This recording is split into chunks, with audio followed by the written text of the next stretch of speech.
Based on DNA evidence and a decades-long investigation, here is a reconstruction of what police believe happened to Barbara Rocky on March 11th, 1974.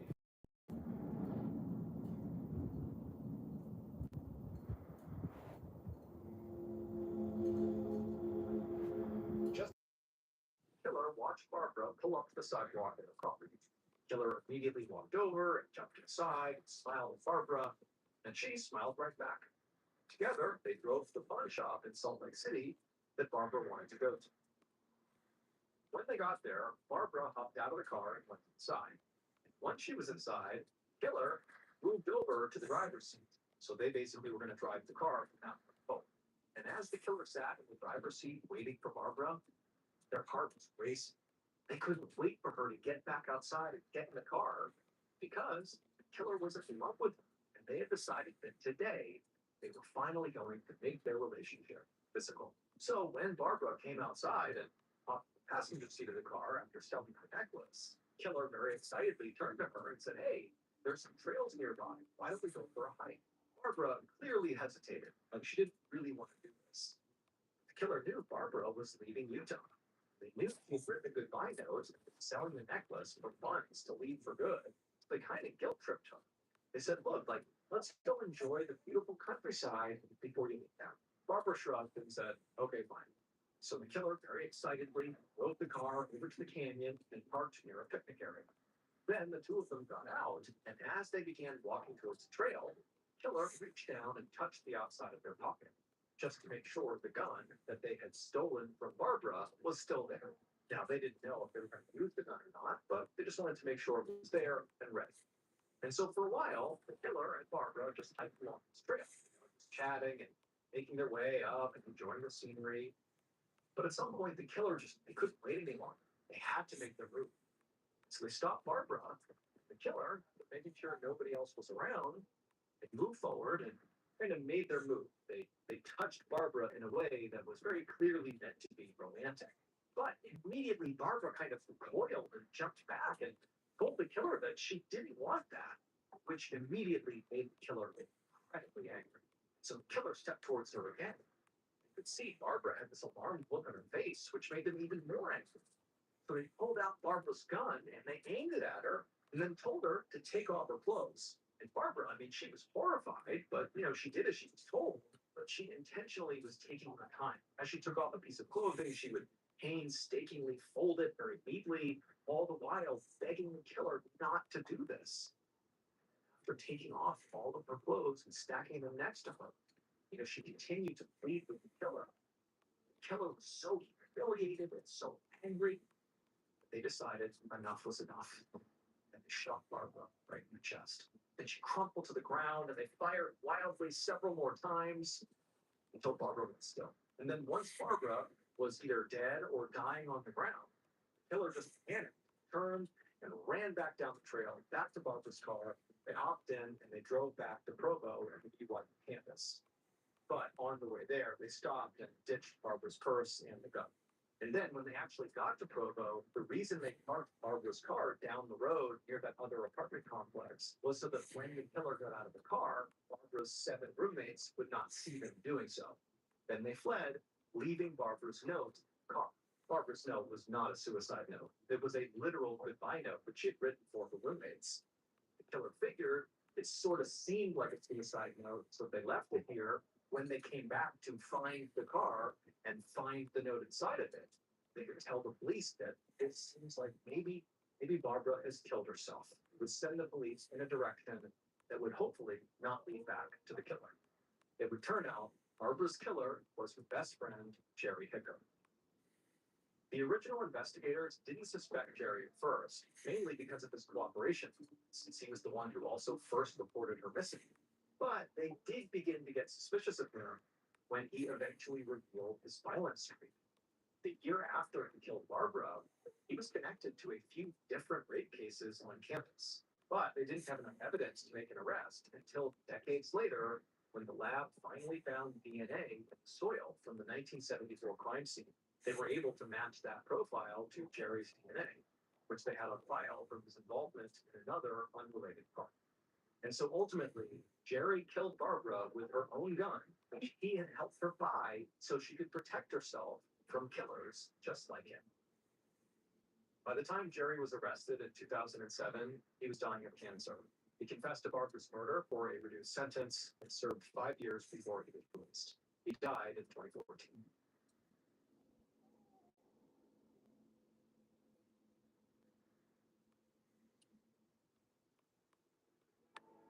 Thank you so much for watching. Let me know what you thought of today's episode in the comments. Remember, we have a whole playlist of true crime episodes ready for you to binge right now. So click here and give them a watch. All right, until next time, see you.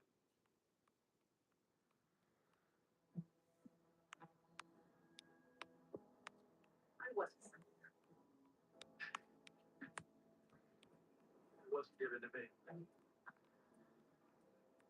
What?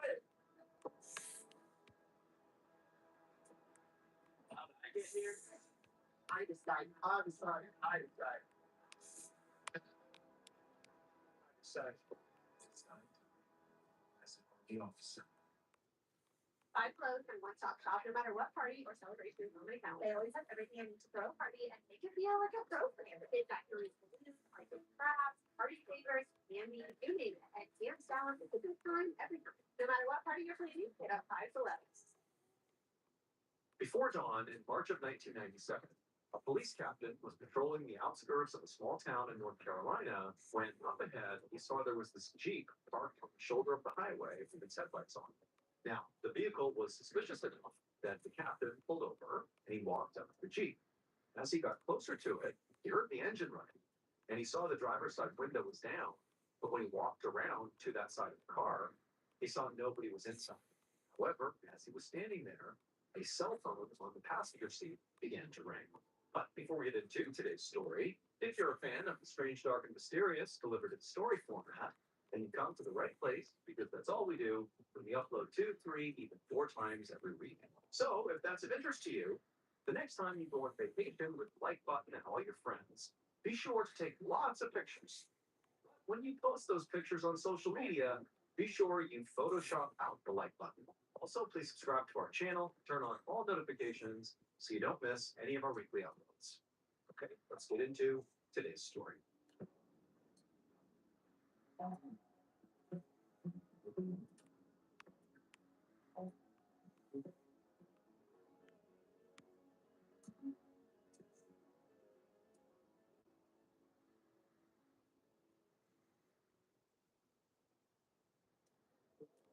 In the early morning hours of Saturday, March 29th, 1997, a blonde 26-year-old waitress named Kim Medlin carried a tray of filet mignon to a topless bar in Charlotte, North Carolina, while wearing a leotard and tights.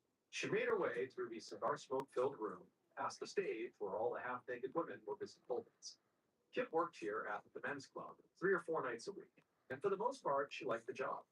Paid well, and by working the night shift, it left her days free so she could focus on her 2 real passions, which were taking care of the horses and decorating her brand new house. So Kim and her husband Bridger had recently bought a 7-acre plot of land outside the nearby town of Monroe, where Bridger had actually grown up. They'd spent the past year building their home, including a barn for their 3 horses. Now that the construction was done, they finally started moving in and decorating.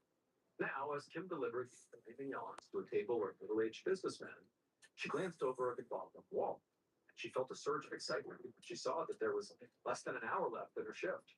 Kim had the next 3 days off, and she planned to use all that free time to finish some of the smaller moving projects that still needed to get done, like just unpacking boxes and hanging some pictures. So she flashed the businessmen a smile, then went to check on her other tables.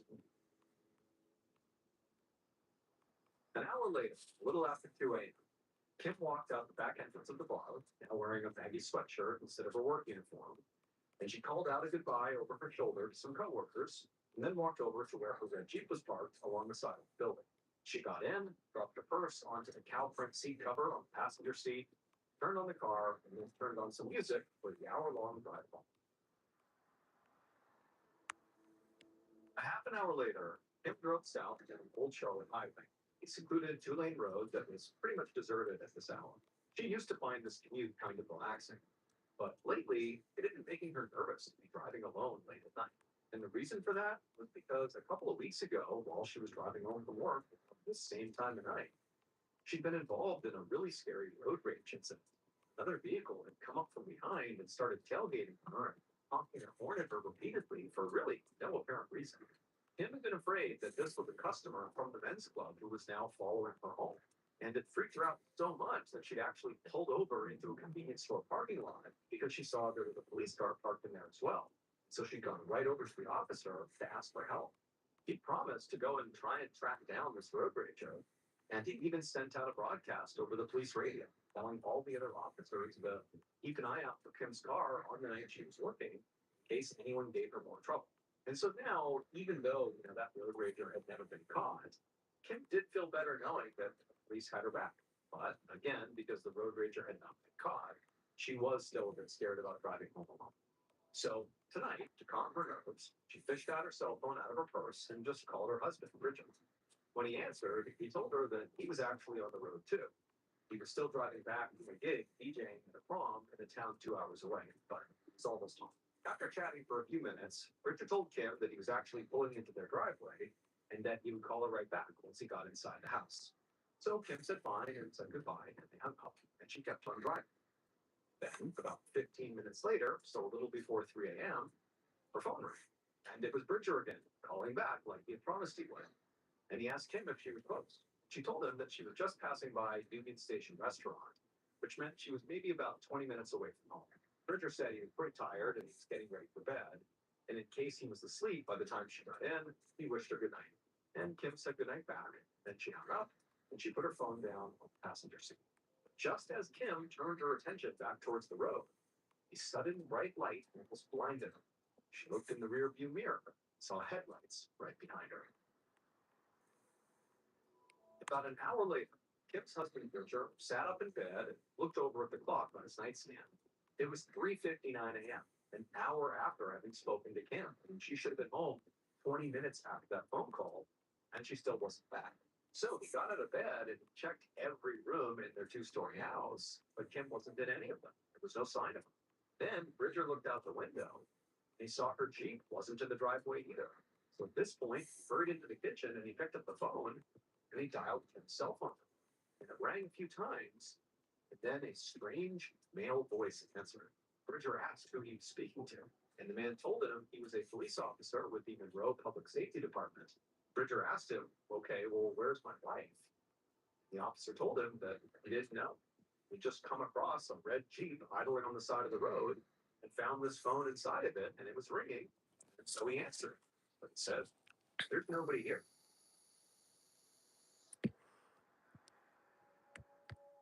Several minutes later, so this is a little bit after 4 a.m. on March 29th, 1997, Assistant Chief Bobby Hulk, a police investigator with the Monroe Public Safety Department, drove north along Old Charlotte Highway.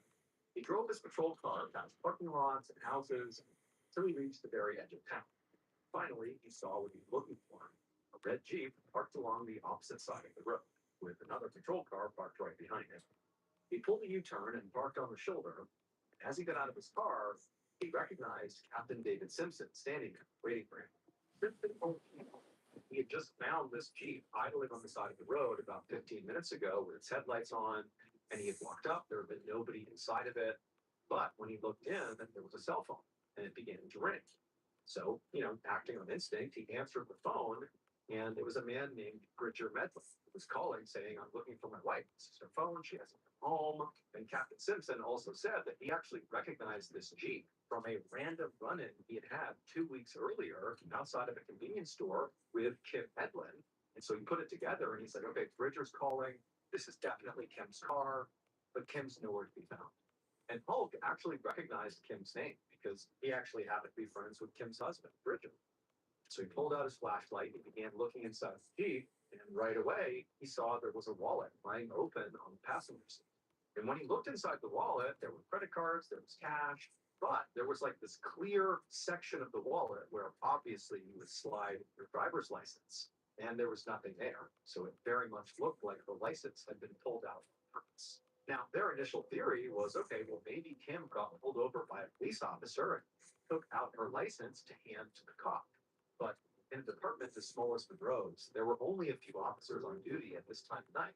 And when Assistant Chief Hulk asked Captain Simpson, had any of the on duty officers pulled anybody over that night, Simpson was already all over it. He had checked. And he said, no, none of our officers pulled anybody over. So this made Hulk wonder if maybe Kim had been pulled over by somebody posing as a cop. There had actually been dozens of reports over the years of so called blue light bandits pretending to be police officers in order to harass drivers, especially young women. Those cases were really quite rare, even though they didn't happen. So Hulk didn't want to jump to any conclusions quite yet. Just then, Hulk heard a truck engine and saw headlights approaching up the highway. So he set the wallet back down on the seat and then walked over to where a black pickup truck was now pulling to a stop right behind Hulk's car. A tall man with blonde hair got out of the driver's seat, and right away Hulk knew who it was. It was his friend and Kim's husband, Bridger. And Bridger looked frantic, and he demanded to know what had happened to his wife. But Hulk told him to calm down, that they were here to try to figure out what happened to his wife and where she went. Hulk went on to say that, look, like we showed up and we just found her car here, but there were no broken windows or slashed tires or so it was possible that maybe Kim just ran into car trouble and maybe she went out to go find help. But then, without asking for permission, Bridger pushed past Hulk and just climbed right inside of the Jeep's driver's seat and said, well, let's test your theory right now and see whether the car was working. Hulk told him to get out of the Jeep, but Bridger just totally ignored him. And then he put his wife's car in drive, moved it forward a few inches, and put it in reverse, and he drove it backward, ultimately parking it in its original place, showing that it worked just fine. And even though at this point Hulk was kind of annoyed with Bridger for what he had just done, couldn't help but think, something's going on here. And so Hulk walked over to his car and he radioed the dispatcher for reinforcements. He asked them to bring a police dog so they could try to track Kim's scent in case she left on it.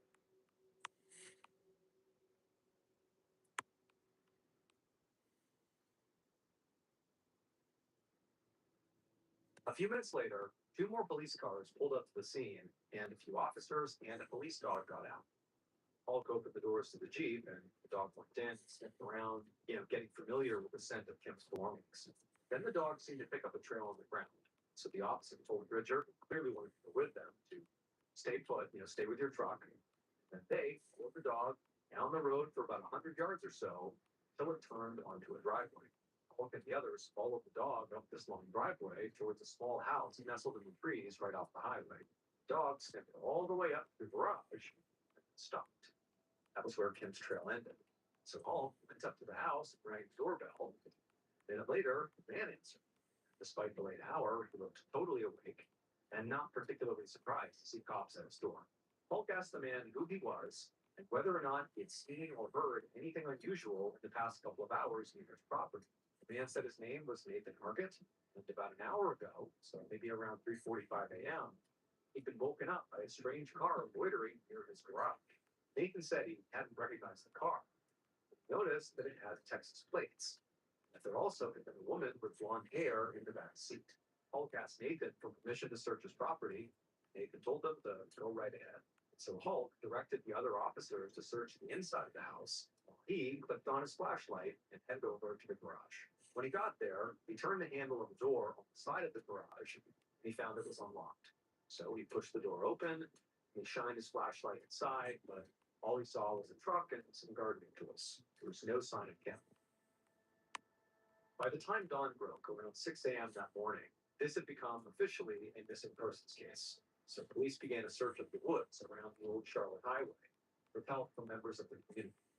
Meanwhile, Hulk and Simpson went back to the station to speak to one of the dispatchers who had been on duty that night. After speaking to that homeowner, Nathan, and searching his house and his garage, he had been ruled out as a suspect.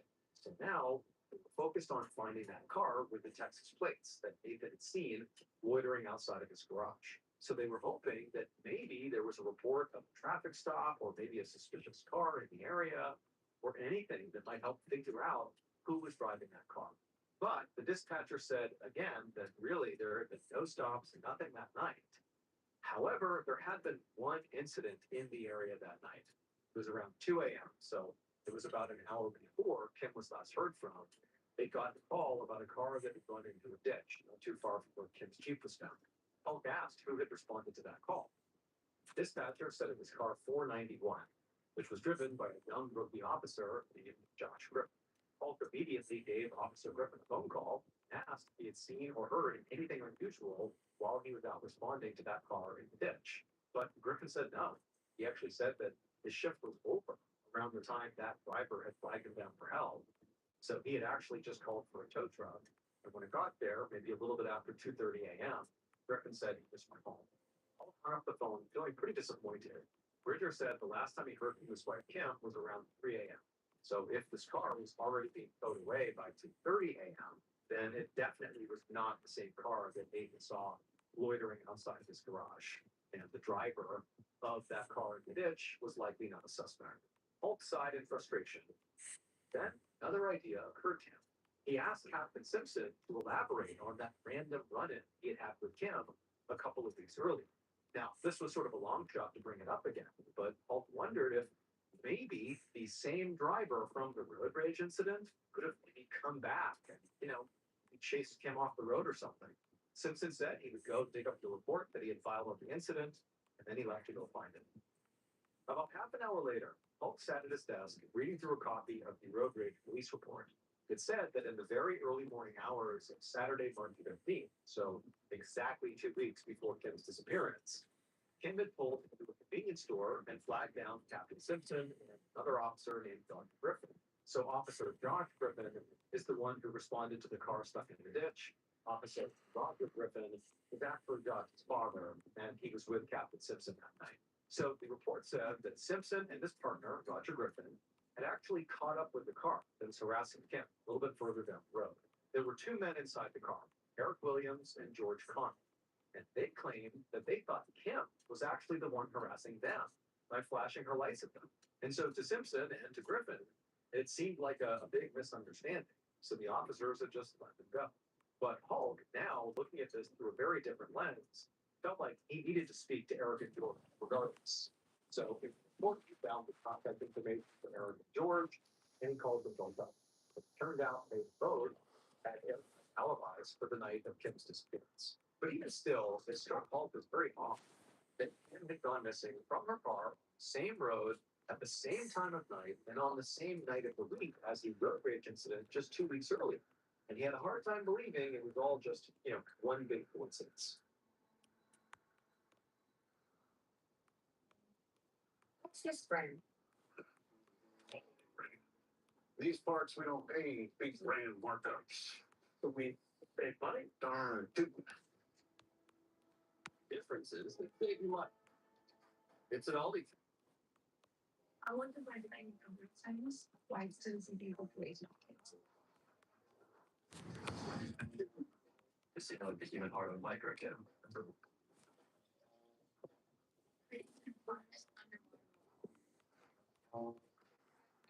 degree without having to face that. Learn from real life act.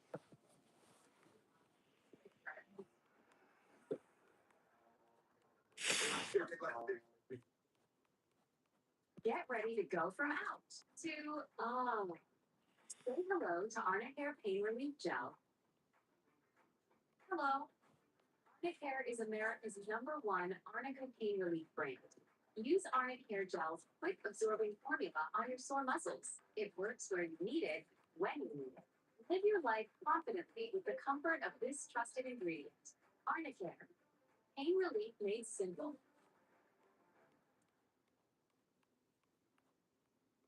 The next day, just after sunset, Sunday, March 30th, Hulk drove down Westwood Industrial Drive, a deserted dead-end street at the edge of town, about 2 miles from where Kim's Jeep was found. And as he was driving, he saw at the end of the street there were a couple of police cars parked there. So he pulled his own car behind them, and he got out. He walked into the tree where he could see the beams of several flashlights moving around in the darkness. And as he got closer, he saw officers putting up police tape around a small clearing. Then, on the ground in that clearing, he saw a pair of feet in sneakers poking out from underneath a pile of roofing shingles and branches. The police had gotten a call earlier that evening from 2 men who were part of the community search effort for Kim. They said to police that they had found the body in the woods in the spot, but they hadn't touched it. So now we're called on the scene, and forensics team removed shingles and branches that were covering his body. Holt pulled out his flashlight and knelt down to get a better look. He saw right away it was a deceased woman, and it was definitely Kim Midland. She was only wearing a pair of shorts, a bra, and a sweatshirt that had been pulled up over her head. One side of her face was very badly beaten, and there were also cuts and bruises all over her neck, and there were some scrapes on her knees. And her necklace and wedding ring were still on, so her killer had been robbed. Paul stood back as the forensics team untangled Kim's sweatshirt from around her wrists so they could collect clippings of her fingernails in case she had maybe scratched off a trace of her killer's DNA. And as Paul watched one of these forensics officers go to put the sweatshirt inside of an evidence bag, he suddenly noticed something and shouted for the officer to stop. Paul stepped closer and he shined his flashlight on the sweatshirt's fabric, and it revealed the shooter. And so he told the officers to send that sweatshirt to the crime lab and see if they could figure out the size and type of shoe that had left that print. But while he would have to wait for those results, he knew he had a couple of other big clues to help narrow down the suspect. The first was the location of Kim's body. Westwood Industrial Drive was known as Lover's Lane. It's basically a secluded, out-of-the-way spot where people often went to be alone. The fact that Kim's killer thought to take her there meant they were probably a local, familiar with the area. Now, it was still theoretically possible that she'd just been run off the road by some stranger for some reason, or maybe a customer had followed her home from work, or maybe it was a blue light bandit impersonating a police officer. But the second big clue was that there was no sign of a struggle at Kim's Jeep. Because of that, Paul did not think she'd been kidnapped by a stranger. He thought it was far more likely that she had gotten out of her car for somebody that she knew and trusted. The very next day, Monday, March 31st, Holt sat down in an interrogation room with his friend and first murder suspect, Kim's husband, Bridger. Bridger had been really pushy, really in some ways over-involved in the investigation from literally the moment Kim's Jeep was found. He mapped for the crime scene by getting into the Jeep without permission, and now Hulk had information that Bridger had lied about his alibi. So when Kim first went missing, Bridger told the police that he got home around 2:30 that morning. He called Kim for a brief chat a little before 3, and then he immediately went to bed. But now a police officer had told Hulk that he had seen Bridger's black pickup truck driving around the center of town around 2:30 a.m., which was nowhere near Bridger's house, and nowhere near the route he would have taken to get back from his DJing. So once Hulk sat down, immediately he could see that Bridger was visibly distraught. He's just learned that his wife was found dead, but Hulk had a job to do, and so he cut right to the chase. Said to Bridger that, hey, this other officer said they saw your truck driving around in town. It contradicts your alibi. Why did you lie? And right away, Bridger exploded. He was so mad. And he shouted at Hulk that he couldn't believe at a time like this, you would accuse me of lying to you. You're insinuating that I hurt my wife. I didn't do this. He also yelled at Hulk, wasting time looking at him as a suspect when there were so many clues pointing to a different story, like the lack of a struggle at the Jeep and the rolled down window and missing driver's license, all of which made it look like a traffic stop gone wrong. Bridger said he knew Kim better than anyone. And she would never get out of her car in the middle of the night for a stranger, especially after that road rage incident. She was on edge. She never would have done it.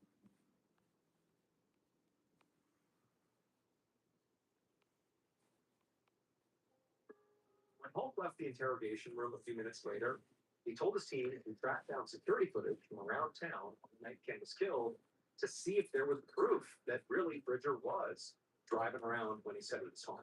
Because right now they had no evidence to show he was lying, and they actually just had to let Bridger go. But when Bridger was leaving, he'd been so angry, so defensive, sort of made Hulk think that maybe Bridger did this.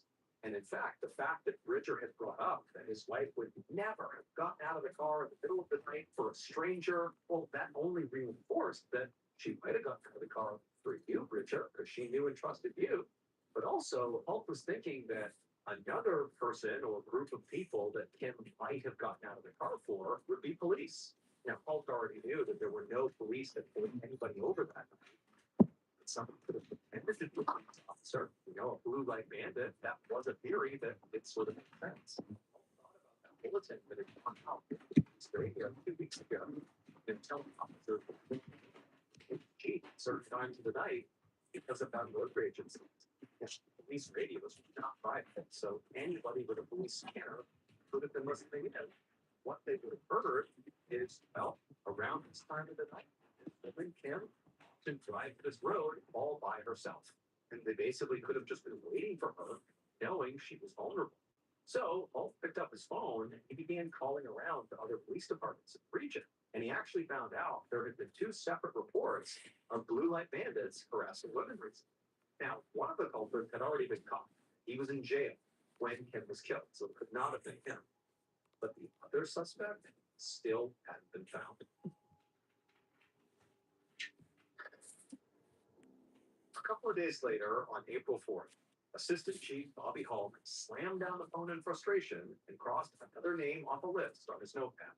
It had been 5 days since Kim's body was found, and all the leads he had at the start of the investigation were now coming back at dead ends. When he tracked down surveillance footage from the night of Kim's disappearance, there was no sign of her husband Bridger's truck driving her down until 4 a.m., after Kim's chief had been found by police. So the officer who claimed to have seen Bridger's truck driving around at 2:30 did appear to have been mistaken, as Bridger said. Hulk also had reached out to Kim's manager and coworkers at the bar she worked at, thinking maybe her killer might have been a patron who followed her home. But none of them knew of any problems she had had with customers. Meanwhile, Hulk's team had spoken to a man who worked the night shift at a business that was near where Kim's chief had been found. He said he had left work a little before 3 a.m. on the night that Kim disappeared. And as he was waiting to turn onto Old Charlotte Highway, he had seen her red Kim go past. And right afterwards, he saw another car that was going in the other direction make a sort of sudden, sharp 3-point turn and speed right after the Jeep. The man had said that this other car had lights on the roof and reflective tape on the rear, and he thought, or at least assumed, it was a police car, but he didn't get a good look at the markings. Now, Hulk knew that every single Monroe police officer that was on duty that night was accounted for, and they hadn't pulled anybody over at the time that Kim went missing. However, this new information certainly did support the theory that maybe Kim's killer was posing as a police officer, that they were a blue light bandit. So Hulk had spent the past couple of days trying to track down witnesses who had seen that other blue light bandit who was recently reported in a nearby town but had never been caught. But he kept coming out dry. Nobody knew anything that could help track down that suspect. So it seemed like the investigation was really starting to slow down. But then Hulk's phone rang. He answered it, and it was an expert from the forensics lab who had just finished analyzing that shoe print that had been found on Kim's sweatshirt. And so Hulk leaned forward in nervous anticipation as the expert told him the results. And when he did, Hulk knew exactly how to find Kim's killer.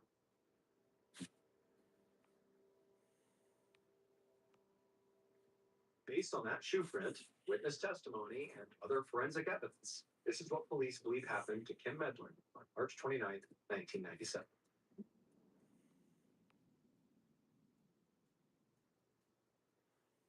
Things at work don't always work. Big room booked again? Easy Cater always has options. Own your glow mist with Jergens Natural Glow Hydrogel Moisturizer for gradual, natural looking glowing. Please take me on a tour of this home and tell me about it. Built in 2022, this home features modern updates. I don't like this decor. Please remove the furniture. The furniture is now hidden.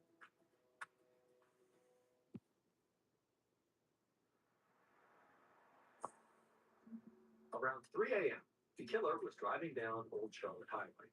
They'd been prowling around for hours, pulling over young women for minor traffic infractions or sometimes for doing nothing wrong at all. And as they drove, they saw a familiar red Jeep spy. The killer had seen that Jeep coming down this road several nights a week. He'd sort of grown obsessed with the young blonde woman who was driving it, and now decided it was finally time to do something about that. So they pulled an abrupt 3-point turn and raced after the Jeep, flipped on their car's flashing lights. Pretty soon, the Jeep pulled over on the shoulder. The killer got out of the car, walked up to the driver's side window. The woman inside naturally rolled down the window and She handed over her driver's license, which said her name was Kim Bennett. Then she politely asked if the problem. Killer just told her to. Now, Kim was visibly confused, but she did as she was told. Once she was out of the car, the killer slapped a pair of handcuffs onto her wrists and then dragged her over to their car and tossed her in the back seat. Then the killer got in the driver's seat of the car as Kim began crying and insisting that she didn't do anything wrong while being arrested. But the killer wasn't listening.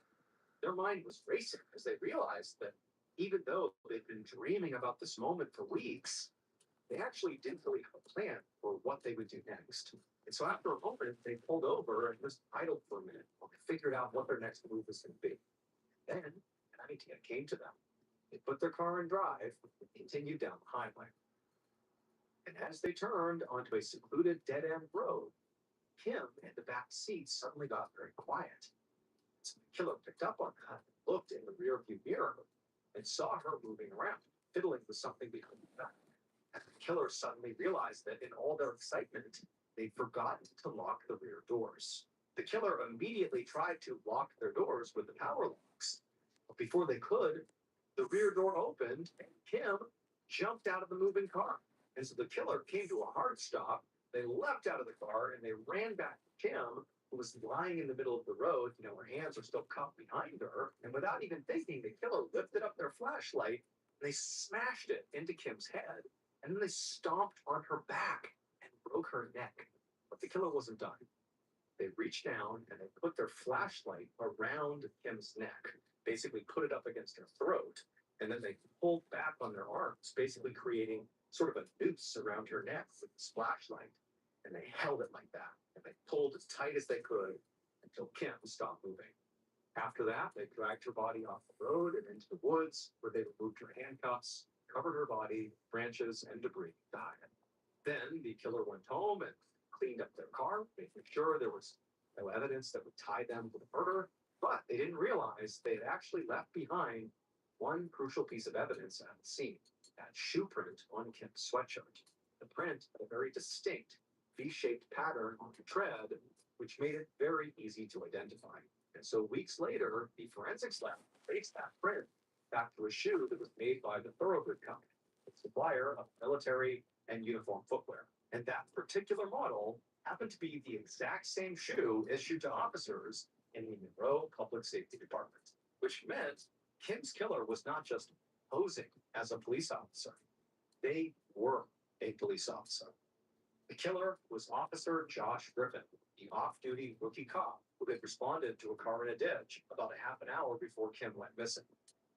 It would turn out Josh had learned the details about Kim's vehicle and late-night driving patterns from his father, Officer Roger Griffin.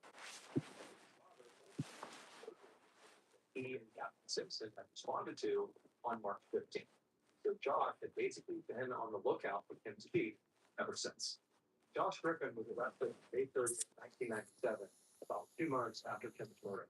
He was eventually convicted of first-degree kidnapping and murder, sentenced to life in prison. As for his motive, the best we can offer is he became obsessed with Kim, protecting her.